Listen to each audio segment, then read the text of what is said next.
ਤੇ ਮੈਨੂੰ ਕੈਮਰੇ ਦੇ ਸਾਹਮਣੇ ਮਾਰਨ ਥੱਪੜ ਪਤਾ ਲੱਗੇ ਏ ਤੂੰ ਜਾਹਿਲ ਇਨਸਾਨ ਤੂੰ ਇੱਕ ਲੜਕੀ ਨੂੰ ਛੇੜ ਤੂੰ ਇਲਜ਼ਾਮ ਲਾ ਰਿਹਾ ਤੂੰ कितने पैसे के 300 बोला था 300 का अब नाज़रीन यहाँ पर गौर कीजिएगा कि 150 रुपए के अंदर दाता दरबार पर ये बंदा इस लड़की को लेके जाना चाह रहा था और उस लड़की ने इसके मुंह पर थप्पड़ मारा है आज तो पानी चढ़ रहा है पैर पे चढ़ा है मैंने मुझे माफ़ी दे दो फड़ पैर भाई जे बंदे झूठ बोल रहे हैं मैंने आधे हथी नशा करवाते ने मैं तो जी है ही नहीं मैंने अपने हथी नशा कर ये आप खुद करदा होना नशे किन्नी बार वेखे सबूत दहा ना मेरी मीडिया दहा ना तेरा तैतू झूठ फड़या गया झूठिया मुझे 5 साल हो गए ना मेरा पापा ना मेरी मम्मा ना मेरा भाई है मैं यतीम बच्ची मैं ये कहना चाहती मेरी जिंदगी में सुख है। ये फिल्म तो हम जिसके आगे माइक करते हैं वही हमें सुनाते हैं। अब उस लड़के को कैमरे के सामने माफ़ी मंगवाने का मकसद ये नहीं था कि हम उसको सज़ा दे रहे थे, मकसद ये था कि देखने वाले और जिस तरह के आशिक हैं और जिस तरह के लड़के हैं जो लड़कियों को छेड़ते हैं उनको इबरत मिले। लड़की को छेड़ रहा था, तंग कर रहा था, क्या कह रहा था ये मेरे बहन? जे भाई जे ना मुझे बोल रहा था दुपट्टा लें पहले सिर पे दुपट्टा लें। जे भाई मुझे बोल रहा था ना जो तुम 2 नंबर धंधा करती मैंने बोला कि भाई मैं ना 2 नंबर धंधा नहीं करती फिर इसने मुझे बोला कि 2 नंबर तुम धंधा करती कितने पैसे आपने क्या किया? थप्पड़ मारे? हाँ थप्पड़ मारा मैंने इसे इधर आए ना आशिक की ना यार बस कर दो इधर मुंह करना कुड़ियां ਨੂੰ ਛੇੜਨਾ ਇੱਥੇ ਕੁੜੀਆਂ ਨੂੰ ਛੇੜਨਾ मैं तो उससे उधर से सारा जी मैंने तो ये आई है हाँ मैं ਇਹਨੇ ਤੈਨੂੰ ਇਸ਼ਾਰਾ ਕੀਤਾ हाँ उधर उत्थे लड़ाई हुई सी ते मैं क्या वही जुड़ी ਅੱਛਾ ਇਹਨੇ ਤੈਨੂੰ ਇਸ਼ਾਰਾ ਕੀਤਾ ਸੀ भाई झूठ बोल रहा बगैर झूठ बोल ਥੱਪੜ ਮਾਰਿਆ ਸੀ ਉਹਨੂੰ थप्पड़ मैं इस गल तो मारे तो मैंने ਕੈਮਰੇ ਦੇ ਸਾਹਮਣੇ ਮਾਰਨ ਥੱਪੜ ਪਤਾ ਲੱਗੇ ਇੰਜ ਏ ਤੂੰ ਜਾਹਿਲ ਇਨਸਾਨ ਤੂੰ ਇੱਕ ਲੜਕੀ ਨੂੰ ਛੇੜ ਤੂੰ ਇਲਜ਼ਾਮ ਲਾ ਰਿਹਾ ਤੂੰ नहीं मैं उधर से देखा था ना इन्हों मैं तो ਤੂੰ ਕਿੱਥੇ ਵੇਖਿਆ ਸੀ ਫੁੱਫੜੀ ਦੀ ਕੁੜੀ ਹੈ ਤੇਰੀ दरबार तोल देखा था मैंने ਕਿੰਨੀਆਂ ਕੁੜੀਆਂ ਨੂੰ ਛੇੜਨਾ ਡੇਲੀ आज जुबान नहीं चलता इन्हों मैंने ਕੀ छेड़ा ਕੰਮ ਕੀ ਕਰਨਾ मैंने छेड़ा मैं तो 300 ਕੰਮ ਕੀ ਕਰਨਾ ਹੈ मिस्त्रियों ने ਮਿਸਤਰੀ ਨਾਲ ਕੰਮ ਕਰਨਾ ਹਾਂ। ਕਿੰਨੇ ਪੈਸੇ ਕਹੇ ਨਹੀਂ ਇਹਨੇ ਕੀ ਕਹੇ 300 जा 300 ਰੁਪਏ ਕਹੇ ਤੇਰੇ ਕੋਲ ਕਿੰਨੇ ਪੈਸੇ ਨੇ 150 रुपया 300 फिर किमें कहते? अब नाज़रीन यहाँ पर गौर कीजिएगा कि 150 रुपए के अंदर दाता दरबार पर यह बंदा इस लड़की को लेके जाना चाह रहा था और उस लड़की ने इसके मुंह पर थप्पड़ मारा है। कितने पैसे के हैं इसने?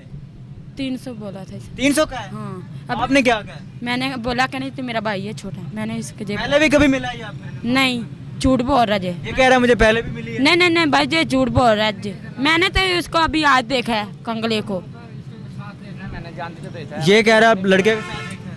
लड़के के साथ ने है ही नहीं हाँ भाई देखा मैंने मैं ताई इसको बुलाया मोटरसाइकिल के साथ बैठी जो जा रही जो देखा है फिर तू क्या किसी ने जा रही थी मैं भी ले जावा फिर आ रही वापसी आ नहीं रही तू है। क्या मैं भी ले जावा मैंने इसको बुलाया इसने गल मेरी तो गल का जवाब देना हाँ जी। तू क्या मैं भी ले जावा नहीं मैंने इसको बुलाया कहाँ जो है मैं तो पूछो जितने में पैसे लेते हो बंदा इसने मुझे कितने भैन भरा जे? थप्पड़ मार किन्ने भैन भरा जे?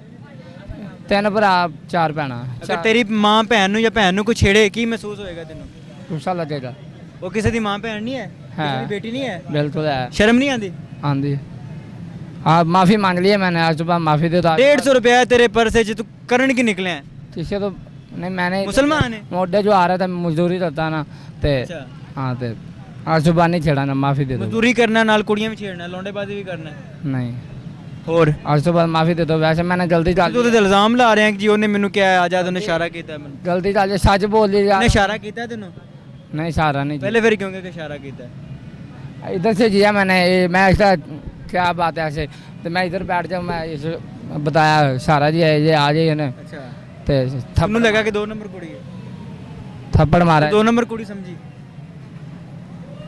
ਦੱਸ ਨਾ ਹੁਣ ਸ਼ਰਮ ਆ ਰਹੀ ਹੈ शर्म नहीं आ रही मुझे माफ़ी दे दो बस छोड़ दो मैंने जो है गलती हो ਆਇੰਦਾ ਛੇੜੇਗਾ ਕਿਸੇ ਨੂੰ नहीं अंदर आज सुबह नहीं छेड़ता ਫਿਰ जिसने ਤੇ ਸਲਾਹ 15 ਕਾਲ ਕਰੀ ਤੈਨੂੰ ਦਾਤਾ ਦਰਬਾਰ ਥਾਣੇ ਪਹੁੰਚਾਈ आज सुबह नहीं छेड़ता पैर पे चढ़ाया मैंने मुझे माफ़ी दे दो आज ਫੜ ਪੈਰ पचड़े हैं हाँ ना।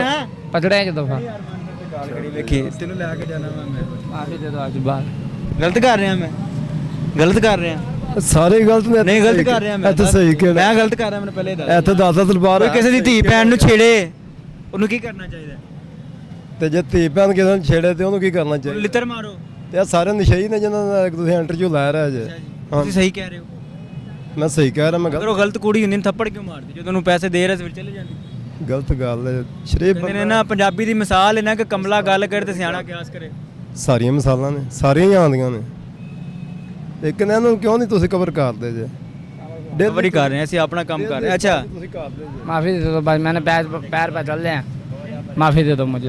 यार तैਨੂੰ शर्म नहीं आती? तेरे पर्स 150 रुपया है, घरों तो मजदूरी करने निकले थे। तो नहीं, तो दफ़ा बस मैं आज से बाहर नहीं लगाऊंगा। ਉਹਦੇ ਕੋਲ ਮਾਫੀ ਮੰਗੋ, ਦੇਗੀ ਮਾਫ ਕਰਨਾ ਇਹਨੂੰ ਕਿ ਨਹੀਂ?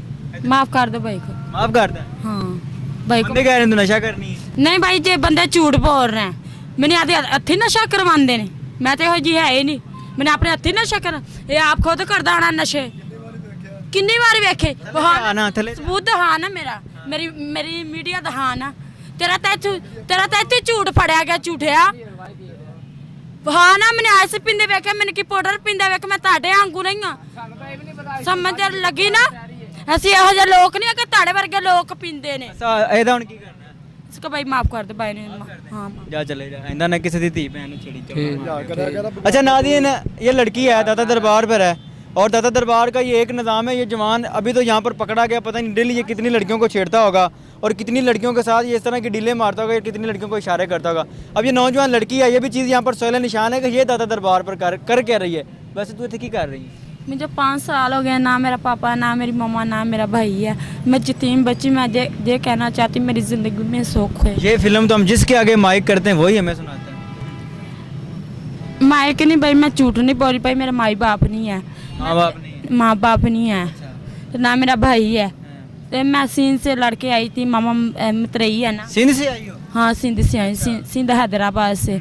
मेरी कड़ी माँ मतरई है ना, मेरे से इतना प्यार नहीं करती थी। और पाप सिंध से लाहौर कैसे आई हो? कौन लेके आया? अकेली आई थी मैं। अकेले आई हो? हाँ जी अकेली आई। अभी तो तुम्हें इसने एक लड़के ने छेड़ा था दरबार पर, तो बड़े दरिंदे हैं।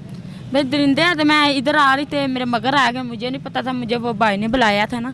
तो मैंने भाई की बात सुनी, मुझे वो इशारे कर रहा था। मैं ਇਹੋ ਜਿਹੀ लड़की नहीं तो मैं नाल चली जाती, नहीं मैं इज्जत ना रोटी खा यहाँ पर करते क्या? रही, बस वैसे घूमती फिरती रहती। घूमती फिरती लड़की को फिर लड़के तो छेड़ेंगे। भाई क्या करूँ भाई, मेरी मजबूरी है ना। मेरी बहन कहीं बैठ जाओ ना। भाई मैं मेरे पास किराया नहीं ना मकान के, मैं क्या करूँ? मैं मकान भी लेना है ना, मैं क्या करूँ? मेरी किसी अच्छे से लड़के के साथ शादी करो। यही तो मैं चाहती हूँ, यही तो मैं चाहती, मेरी अच्छी लाइफ बने, मेरी अच्छी ज़िंदगी बने और मेरी इज्जत दी रोटी। तुम्हें लड़का ढूंढने को अच्छा? हाँ ढूंढ दो, ढूंढ। नशा वगैरह तो नहीं करते? नहीं नहीं भाई पक्की बात? पक्की बात है। अगर वो देखने वालों में से तुमसे शादी करना चाहे? हाँ कर लूँगी। अच्छा नाज़रीन, ये कहानी है इस लड़की की। अब ये चीज़ यहाँ पर सवाल निशान है, अगर लड़कियाँ घर से भागेंगी, दादा दरबार पर आएंगे तो लड़के तो छेड़ेंगे, क्योंकि यहाँ पर माहौल ही ऐसा है, यहाँ पर निज़ाम ही ऐसा चल रहा है। अब उस लड़के को कैमरे के सामने माफ़ी मंगवाने का मकसद ये नहीं था कि हम उसको सज़ा दे रहे थे। मकसद ये था कि देखने वाले और जिस तरह के आशिक हैं और जिस तरह के लड़के हैं जो लड़कियों को छेड़ते हैं, उनको इबरत मिले कि भाई इस तरह का कोई काम हो रहा था, हमें थप्पड़ भी पड़ सकते हैं, हमें जुतियाँ भी पड़ सकती हैं। इस वीडियो से आप क्या सीखते हैं, अपनी कीमती राय का इज़हार ज़रूर कीजिएगा। देखते रहिए अमन पॉइंट। अल्लाह निगहबान।